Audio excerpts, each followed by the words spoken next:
Wala pa rin kuryente sa bayan ng Moncayo sa Compostela Valley na isa sa mga napuruhan ng Bagyong Pablo. Nanawagan ngayon ng tulong ang mga residenteng nasalanta ng kalamidad. May news to go si Haji Rieta live. Haji?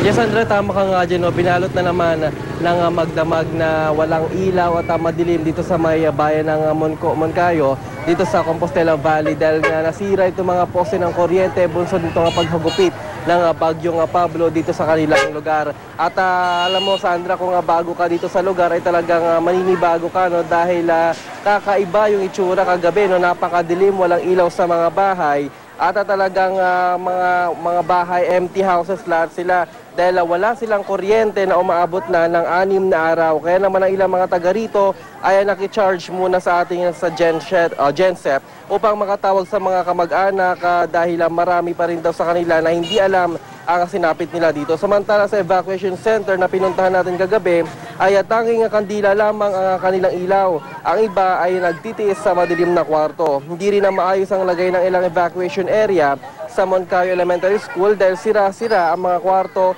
na pansamantala nilang tinulugan.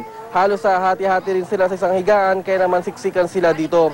Hiling nila, Sandra, ay sana mabigyan sila ng maayos na matuluyan ng gobyerno dahil wala na daw silang uwian pang mga bahay dahil nga sinalanta nito ang Bagyong Pablo. Samantala kagabi naman, Sandra, ay eksklusibo nating nakunan ang pagbaba sa 12 nakatira malapit sa Mount Diwalwal kung saan umano isang landslide ang naganap doon na agad na ikumitil nga sa mahigit na 60 katao. Agad naman silang dinala sa bayan ng Monte Vista upang magamot sila at sa isang ospital doon.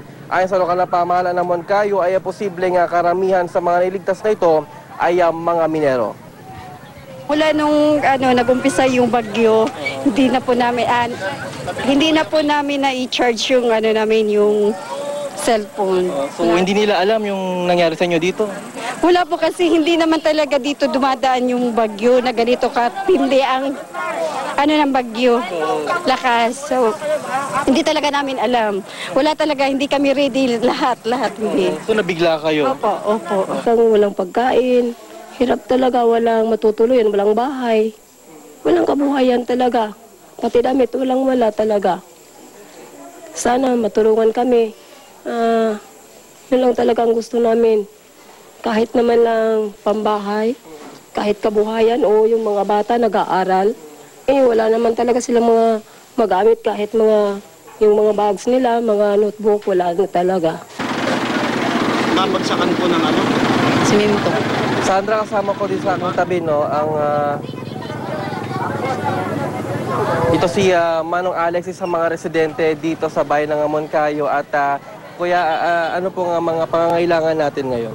Manawagan ako sa ating gobyerno na sana tulungan kami ng wala na kaming tirahan na bahay kasi naubos na sa Bagyong Pablo at saka wala na kaming pagkain at saka yung kasi nadamit namin ay wala na lahat. Sana maawa naman ang ating gobyerno. Tulungan naman kami. Pero galing pa kami ng Mount Diwata pero yung residence ko ay nanggaling sa Barangay Banlag. Pero wala na kaming uwian kasi nanawagan ako, maawa naman ang ating gobyerno. Saka yung mga anak ko, wala nang mamumuhay. Wala na akong pamumuhay kasi yung pamumuhay ko sa Mount Diwata, wala naman akong nasira na lahat. Okay. Maraming salamat ako, Kuya Alex. Nawagan naman ako sa aking mga kapatid doon sa Pantukan. Wala naman kaming komunikasyon. Wala kaming cellphone, wala namang charge. Sige po. Samantala, Sandra, dito naman sa kabila si Ate Emily, no, at ilang araw na bang hindi nakakausap yung mga kamag-anak nyo? Hindi pa, wala pa kaming nakakausap kasi walang kuryente, walang signal din. Lubat ang mga cellphone namin. Tapos nahihirapan kami sa pagkain, tsaka sa tubig. Kaya din ang mga bahay namin wala nang bubong. Natangay sa bagyo. Maraming salamat po, Ate Emily. Kailangan sana namin ng mga gamot sa mga bata, yung sa ubo. Sana may din, kagaya ng kapatid ko, walang natira kahit damit. Okay, salamat ate. Ato nga no, Sandra, ito yung mga pangunahing pangangailangan nila dito sa bayan ng Moncayo, pagkain, mga damit at malinis na inuming tubig, mga gamot para sa mga bata. At sana magkaroon man lang daw ng generator sa munisipyo kung saan ay makapag-charge itong mga residente dito na hindi pa nag-charge ang cellphone nila no, ng ilang araw na para makontak nila no, itong mga mahal nila sa buhay. At dito nga lang muna sila pansamantala nakikicharge sa atin dito sa ating genset. Sandra? Yes, Haji, yung mga binanggit nung kausap mo, mga basic need yan. So, paano sila nakaka-survive sa ngayon, itong mga nagdaang araw mula nung tumama ang Bagyong Pablo? Tama ka dyan, Sandra. No? Ang kwento naman nila kanina ay may kaunti naman silang naisalba, no? Mga kaunting damit at mga kaunting mga pagkain. Kaya ang problema nila ngayon, unti-unti na itong nauubos. Kaya ang hiling nila sa gobyerno, sana mabigyan naman sila. Although itong pamahalaan naman ng Moncayo, Sandra, ay may naman naibigay na mga supply ng pagkain. Pero hindi pa raw ito sapat. At aminado naman ang lokal na pamahalaan na problema din sila, no? Dahil hindi nila mabigyan lahat itong mga nasalanta nitong Bagyong Pablo sa kanilang bayan. At pati silang Sandra humihingi din ng assistance no sa mga NGOs at para matulungan, mabigyan lahat ng mga pangangailangan nitong mga nasalanta ng Bagyong Pablo dito sa Moncayo.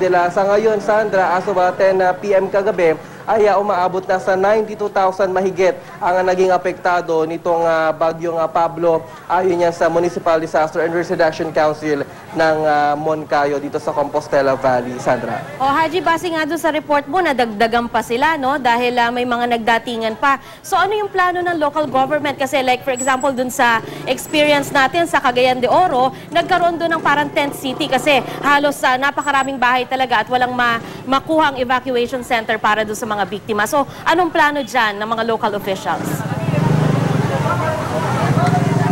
Kagabi nakausap natin yung municipality administrator no, ng Moncayo at sinabi niya na magko-convince sila ngayong araw kung paano ba i-relocate no, itong mga residente na nasira yung mga bahay.